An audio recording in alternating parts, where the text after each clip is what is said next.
ദൈവ തിരുനാമത്തിൻ്റെ മഹത്വം ഉണ്ടായിരിക്കട്ടെ. പരിശുദ്ധ അമ്മ മാതാവിനോടും തിരുകുമാരനോടും 1000 നന്ദി പറയുന്നു. പരിശുദ്ധ അമ്മ മാതാവ് വഴി എനിക്ക് കിട്ടിയ നന്മകളെയും സാക്ഷ്യങ്ങളാക്കി ഇവിടെ ഏറ്റുപറയാൻ വേണ്ടിയിട്ടാണ് ഞാൻ ഇന്നിവിടെ നിൽക്കുന്നത്. എൻ്റെ പേര് സ്നേഹ പി തോമസ്. ഞാൻ പത്തനംതിട്ടയിൽ നിന്ന് വരുന്നു. ഞാൻ ആദ്യമായി ഉടമ്പടി എടുത്തത് 2023 മെയ് 20 ഇതെൻ്റെ മമ്മിക്ക് കിട്ടിയ ഒരു സാക്ഷ്യം, ഒരു നന്മയെ പറ്റിയാണ് ഞാൻ ഇന്നിവിടെ പറയാൻ നിൽക്കുന്നത്.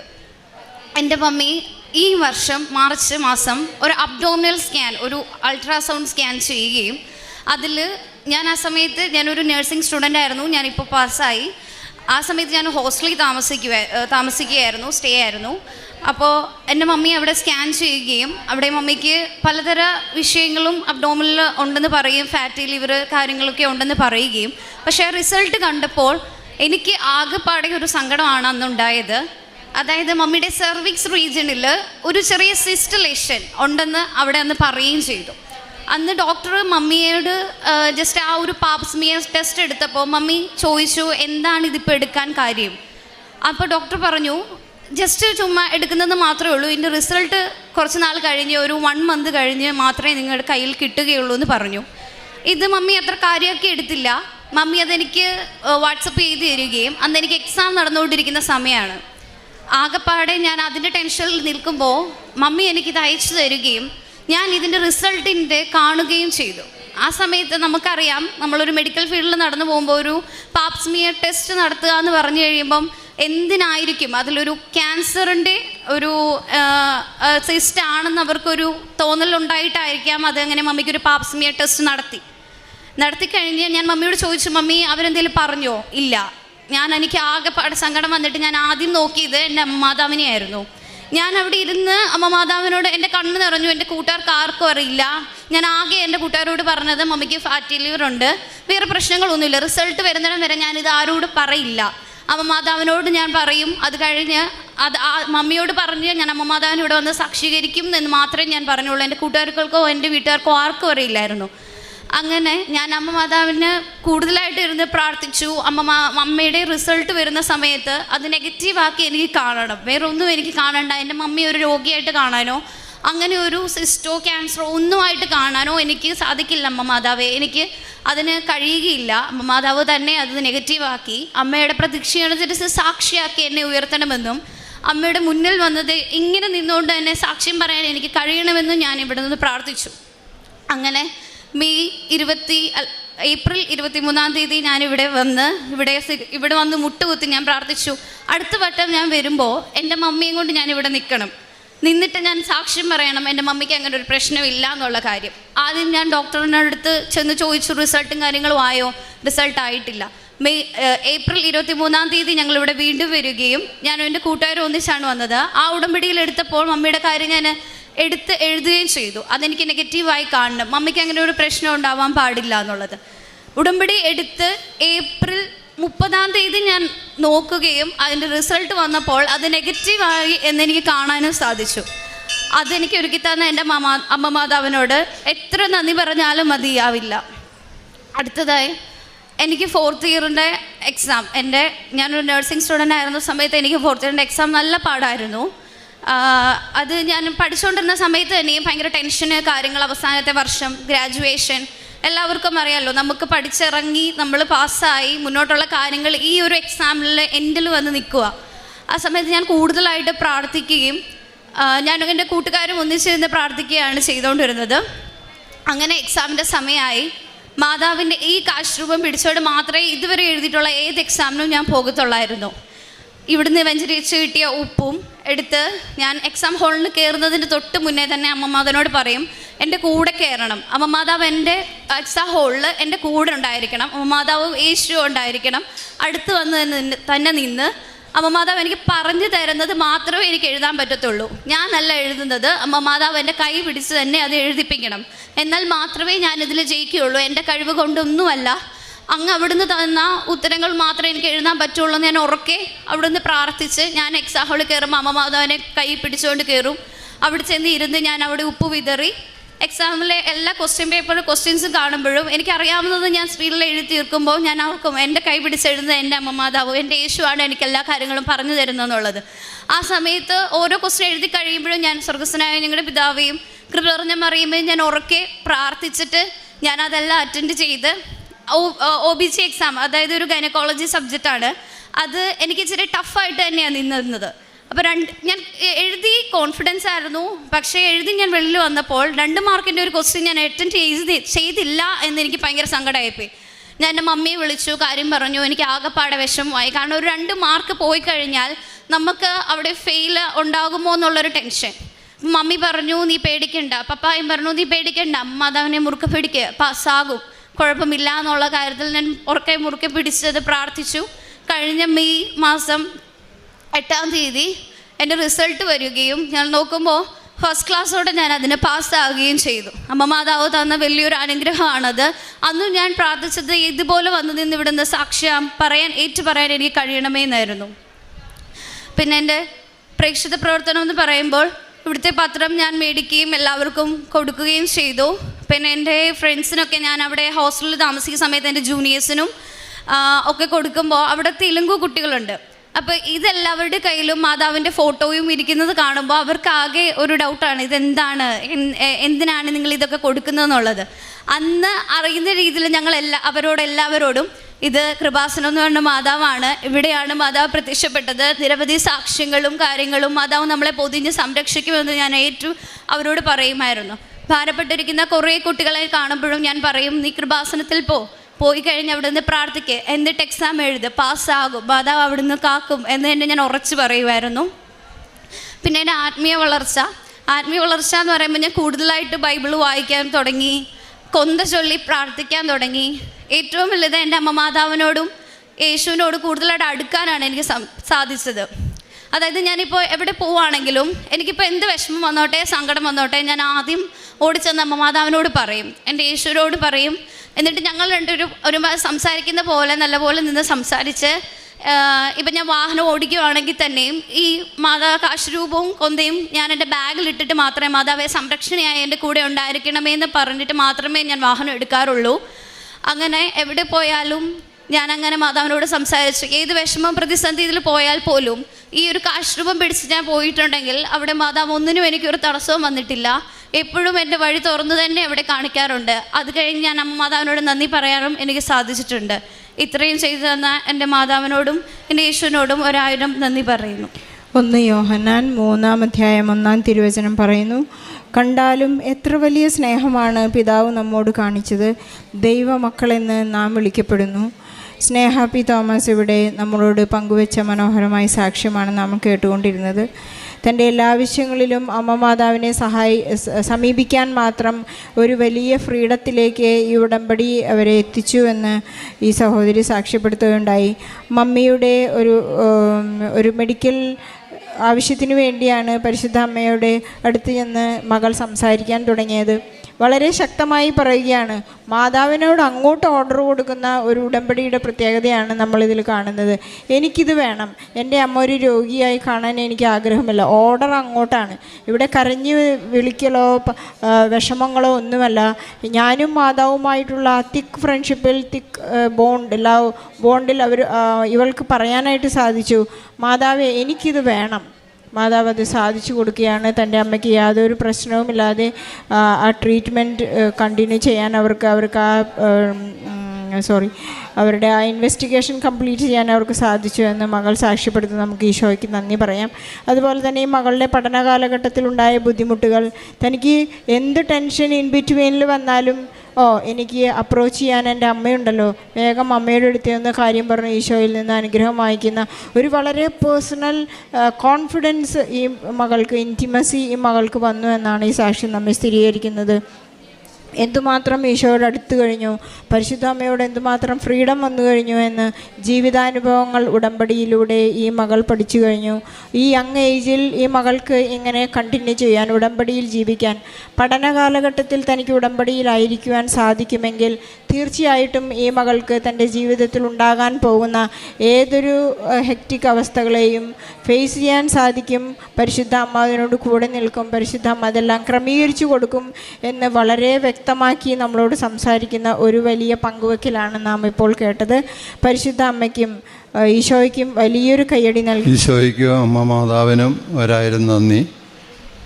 എൻ്റെ പേര് ജോഷി, കോട്ടയം ജില്ലയിലെ അയർക്കുന്നം പുന്നത്തറ ഇടവകയിൽ നിന്ന് വരുന്നത്. എൻ്റെ ഭാര്യ ഷൈനി, ഞങ്ങൾ രണ്ടും കൂടെയാണ് ഉടമ്പടി എടുത്തത്. ഉടമ്പടി 2023 ജൂലൈ മാസത്തിലാണ് ഉടമ്പടി എടുക്കുന്നത്. ഉടമ്പടി എടുത്ത് എൻ്റെ ഇളയ മകന് ന്യൂസിലാൻഡിന് പോകാനായിട്ടുള്ള പേപ്പർ വർക്കൊക്കെ താമസിക്കുന്നതുകൊണ്ട് വന്ന് ഉടമ്പടി എടുത്തതാണ്. ഉടമ്പടി എടുത്ത് 2 ആഴ്ച കഴിഞ്ഞപ്പോഴത്തേനും അവന് പേപ്പറെല്ലാം ശരിയായി ന്യൂസിലാൻഡിന് പോകാനായിട്ട് സാധിച്ചു. പിന്നെ എനിക്ക് എൻ്റെ വീട്ടിൽ ഒരു ദിവസം ഞാൻ ഹാളിൽ പെട്ടെന്ന് തലകറങ്ങി വീഴുകയും ബോധം കെട്ട് കുറേ നേരം അനക്കമില്ലാതെ കിടക്കുകയും ചെയ്തു. അന്നേരത്തിനും അവിടെ ഭാര്യയൊക്കെ അടുക്കളയിലായിരുന്നു. അവരറിഞ്ഞില്ല. ഞാൻ ഒരു അരമണിക്കൂറോളം അവിടെ ബോധമില്ലാതെ കിടന്നു. കുറച്ച് കഴിഞ്ഞപ്പോഴത്തേനും ഭാര്യ എന്തോ ഹാളിലേക്ക് വന്നു കഴിഞ്ഞപ്പോഴത്തേനും ഞാനിങ്ങനെ കിടക്കുന്നതാണ് കാണുന്നത്. ഉടനെ അവിടെ നിലവിളിച്ചുകൊണ്ട് ഉറങ്ങിക്കിടന്ന ചെറുക്കനെയൊക്കെ വിളിച്ചെഴുന്നേൽപ്പിച്ചു. ഇത് കഴിഞ്ഞപ്പോഴത്തേനും എൻ്റെ തറവാട് തൊട്ടടുത്തായിരുന്നു. അങ്ങോട്ട് ഓടി അവരെ എല്ലാം വിളിച്ചുകൊണ്ട് വരാൻ ചെറുക്കനെ പറഞ്ഞു വിട്ടിട്ട് എൻ്റെ തലയെടുത്ത് മടിയിലോട്ട് എടുത്ത് കിടത്തി. അന്നേരത്തേനാണ് എൻ്റെ വൈഫിന് പെട്ടെന്ന് ഇങ്ങനെ ഒരു വെളിപാട് പോലെ ഉപ്പും ഉടമ്പടി തൈലവും അവിടെ ഇരിക്കുന്ന കാര്യം ഓർമ്മ വന്നത്. അതെൻ്റെ വായിലേക്ക് ഇട്ട് തരികയും കുറച്ച് കഴിഞ്ഞപ്പോഴത്തേന് എനിക്കൊരു ചെറിയ രീതിയിൽ ബോധം വന്നു. എന്നാലും പൂർണ്ണമായിട്ട് ഏറ്റു നിൽക്കാനോ സംസാരിക്കാനോ ഒന്നും കഴിയുന്നില്ല. സംസാരിക്കുന്നൊന്നും തിരിയുന്നില്ലായിരുന്നു. കിറിയെല്ലാം ഒരു വശത്തോട്ട് കോടിപ്പോയി. അങ്ങനെ കുറച്ച് നേരം എന്ന് പറഞ്ഞാൽ അന്നേരത്തിന് അവിടെ നല്ല ആൾക്കാർ ഓടി വന്ന് എല്ലാവരും കൂടി എന്നെ അടുത്ത ഹോസ്പിറ്റലിലേക്ക് കൊണ്ടുപോയി. പ്രഷറും ഷുഗറും എല്ലാം ചെക്ക് ചെയ്തു. അതൊന്നും കുഴപ്പമില്ല, നോർമലായിരുന്നു. എന്നാലും ഒരു ന്യൂറോയുടെ ഡോക്ടറെ കാണിക്കണമെന്ന് പറഞ്ഞ് കാരിത്താസിലോട്ട് പറഞ്ഞു വിട്ടു. കാരിത്താസിൽ ചെന്ന് ഞങ്ങൾക്ക് ഒരു MRI എടുക്കണമെന്ന് പറഞ്ഞു. MRI എടുത്ത് നോക്കിയപ്പം അവർ നോക്കിയിട്ടും കാര്യമായ കുഴപ്പമൊന്നുമില്ല. എന്നാലും ഒരു ദിവസം അവിടെ കിടക്കണമെന്ന് പറഞ്ഞു. ഒരു ദിവസം അവിടെ കിടന്നു. വൈകുന്നേരം ആയപ്പോഴത്തേനും ഞങ്ങളെ വീട്ടിൽ വിട്ടു. ഒരു ഭയങ്കര അത്ഭുതമായിരുന്നു. ഞാൻ എൻ്റെ കിറിയെല്ലാം ഒരു വശത്തോട്ട് കൂടിപ്പോയിട്ട് ഞാൻ നേരെ എല്ലാവരും പേടിച്ചു. എൻ്റെ കൈയെല്ലാം തണുത്തുറഞ്ഞ പോലെ ആയിരുന്നു ഇരുന്നത്. എന്നാലും ഭയങ്കര ഒരു അത്ഭുതം. അമ്മ മാതാവിൻ്റെ ഈശോയുടെയും 1000 നന്ദി പറയുന്നു. പിന്നെ എനിക്ക് അവിടെ ഞാൻ ഓട്ടോയാണ് ഓടിക്കുന്നത്. എനിക്ക് സ്കൂളിലോട്ട് പിള്ളേരെ ഇറക്കുന്ന ഒരു ഓട്ടോ ഉണ്ടായിരുന്നു. പിള്ളേരെ ഇറക്കാനായിട്ട് ആദ്യത്തെ ട്രിപ്പ് ഇറക്കി. 2ാമത്തെ ട്രിപ്പ് ഇറക്കാനായിട്ട് ഞാൻ പിള്ളേരെ എടുക്കാൻ പോവുകയായിരുന്നു. അന്നേരത്തിന് ഒരു വളവങ്ക വെച്ച് എൻ്റെ ഓട്ടോയും വേറൊരു ഓട്ടോയും തമ്മിൽ കൂട്ടിയിടിക്കുകയും അവിടെ വെച്ച് 2 ഓട്ടോയും മാറുകയും ചെയ്തു. താഴോട്ട് കുറേ താഴ്ചയുള്ള ഭാഗമായിരുന്നു. എന്നാലും 2 ഓട്ടോയും ആ വഴിയിൽ തന്നെ മറിഞ്ഞു കിടന്നു. ഞങ്ങൾക്ക് ചെറിയ പരിക്കുകളൊക്കെ പറ്റിയുള്ളൂ 2 ഡ്രൈവർമാർക്കും. പിള്ളേരെ എടുത്തുകൊണ്ട് വരുന്ന സമയത്തായിരുന്നെങ്കിൽ ഞാൻ ആരോടെല്ലാം സമാധാനം പറയേണ്ടി വന്നേനെ. പക്ഷേ അതൊന്നും ഉണ്ടായില്ല. അതൊന്നും ഉണ്ടാകാതെ എൻ്റെ അമ്മ മാതാവിനെ കാത്തു. ഞാൻ സ്ഥിരമായിട്ട് അച്ഛൻ്റെ ചൊവ്വാഴ്ച ദിവസത്തിലെ ഉടമ്പടി ധ്യാനം കൂടാറുണ്ടായിരുന്നു. അപ്പം ഞങ്ങളൊരു ജൂൺ 15-ാം തീയതി ഉടമ്പടി ഇവിടെ വന്ന് പുതുക്കിപ്പോയത്. അപ്പോൾ ആ ഒരു ചൊവ്വാഴ്ച ഞാൻ ധ്യാനം കൂടുമ്പം അച്ഛൻ പറഞ്ഞു, ദർശനത്തിൽ കാണുന്നുണ്ട് മെയ്, ജൂൺ, ജൂലൈ ഈ മാസങ്ങളിൽ വന്ന് ഉടമ്പടി എടുത്തവർക്കും പുതിയതായി പുതുക്കിപ്പോയവർക്കും സഞ്ചാരത്തിലായിരിക്കുന്നവർക്ക് അപകടം കാണുന്നുണ്ടെന്ന് അച്ഛൻ ദർശനത്തിൽ കാണുന്നുണ്ടെന്ന് പറഞ്ഞു. അപ്പം വീട്ടിൽ ഇങ്ങനെ സഞ്ചാരത്തിലായിരിക്കുന്ന ആരെങ്കിലും, യാത്രയിലായിരിക്കുന്ന ആരെങ്കിലും ഉണ്ടെങ്കിൽ ആ വീട്ടിലുള്ള ആരെങ്കിലും അവർക്ക് വേണ്ടി പ്രാർത്ഥിക്കണമെന്ന് അച്ഛൻ പറഞ്ഞു. ഇത് കേട്ടപ്പോൾ ഞാൻ മുട്ടേ കുത്തി ഒത്തിരി പ്രാർത്ഥിച്ചു. കാരണം എൻ്റെ മോന് അന്നേരം ന്യൂസിലാൻഡിൽ നേഴ്സിംഗ് പഠിക്കാൻ പോയിട്ട് ഒരു വർഷം കഴിഞ്ഞേ ഉള്ളൂ. അന്നേരം അവൻ പാർട്ട് ടൈം ജോലിക്കൊക്കെ പോകാൻ വേണ്ടി ഒരു വണ്ടി, സെക്കൻഡ് ഹാൻഡ് വണ്ടി എടുത്ത സമയമാണ്. അപ്പം ഞാൻ എൻ്റെ മനസ്സിലേക്ക് പെട്ടെന്ന് ആ കാര്യം ഓർമ്മ വന്നത്. ഞാൻ പറഞ്ഞു, എൻ്റെ മാതാവേ, എൻ്റെ കുഞ്ഞിനൊന്നും സംഭവിക്കല്ലേ, അവൻ ഈയിടയ്ക്ക് വണ്ടി എടുത്തിട്ടുള്ളൂ, അവിടെ അവന് എന്തെങ്കിലും പറ്റിയാൽ അവിടെ ആരുമില്ല അവനെ നോക്കാൻ. പിന്നെ എൻ്റെ ഹസ്ബൻഡ് 10-11 വർഷമായിട്ട് ഇങ്ങനെ ഓട്ടോ ഓടിക്കുന്ന, ഇതുവരെ ഒരു പോറൽ പോലും ഇതുവരെ ഉണ്ടായിട്ടില്ല. അപ്പം ഞാൻ പിന്നെ അവസാനം മോൻ്റെ കാര്യമൊക്കെ പറഞ്ഞു കഴിഞ്ഞിട്ട് ഞാൻ മാതാവിനോട് പറഞ്ഞു, എന്തെങ്കിലും തരുവാണെങ്കിൽ ഞങ്ങൾക്ക് മാത്രം തന്നാൽ മതി, മോനെ നീ കാത്തുകൊള്ളണേന്ന്.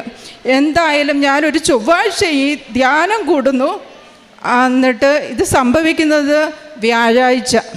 അങ്ങനെ എൻ്റെ ഹസ്ബൻഡിന്, ഞങ്ങൾക്ക് തന്നെ അപകടം സംഭവിച്ചു. പക്ഷേ എത്ര സുരക്ഷിതമായിട്ട് ആ അപകടം നടത്താവോ അത്രയും സുരക്ഷിതമായിട്ട് മാതാവ് ഞങ്ങളെ കാത്തുരക്ഷിച്ചു.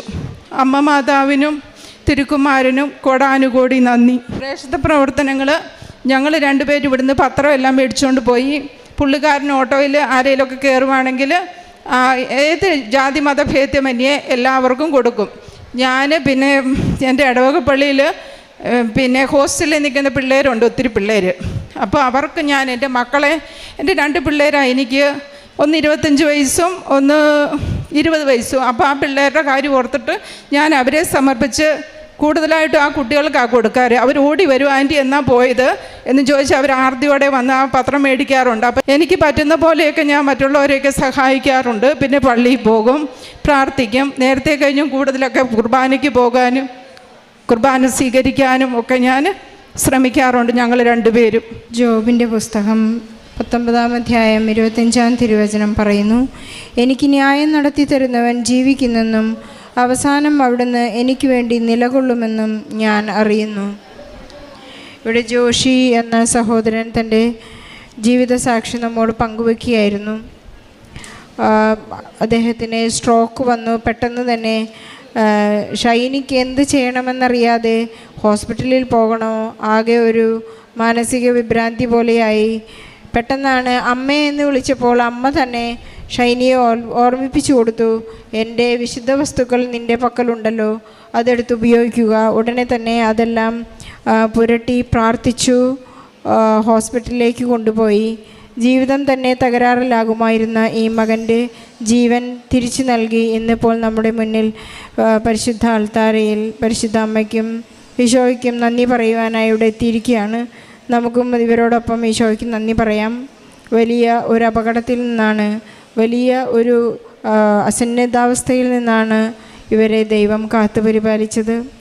അതുപോലെ തന്നെ ഇദ്ദേഹം ഓട്ടോറിക്ഷ ഓടിക്കുന്ന ഒരു സഹോദരനാണ്. വളരെ കാലമായി ഒരിക്കലും ഒരു അപകടമുണ്ടായിട്ടില്ല. പരിശുദ്ധ അമ്മ വളരെ മുൻപ് തന്നെ നമുക്ക് മുന്നറിയിപ്പ് നൽകുന്നുണ്ട്. ജോസഫ് അച്ഛൻ്റെ ധ്യാന പ്രസംഗങ്ങൾ കേട്ടതിൻ്റെ വെളിച്ചത്തിൽ ഇവർക്ക് ഒരു മുന്നറിയിപ്പ് നൽകി. അതായത് ഈ മാസങ്ങളിൽ, ഈ തീയതികളിൽ ഉടമ്പടി എടുത്തിട്ടുള്ളവർ ശ്രദ്ധിക്കുക, അപകടം ഉണ്ടാകാൻ ചിലപ്പോൾ സാധ്യതയുണ്ട്. അപ്പോഴേക്കും വിദൂരത്തിലായിരിക്കുന്ന മകനെക്കുറിച്ചായിരുന്നു അമ്മയുടെ ചിന്ത. മകന് വേണ്ടി പ്രാർത്ഥിച്ചെങ്കിലും തൻ്റെ ഭർത്താവിന് വരാനിരിക്കുന്ന ഒരു അപകടമാണെന്ന് അവർക്ക് തിരിച്ചറിഞ്ഞില്ല.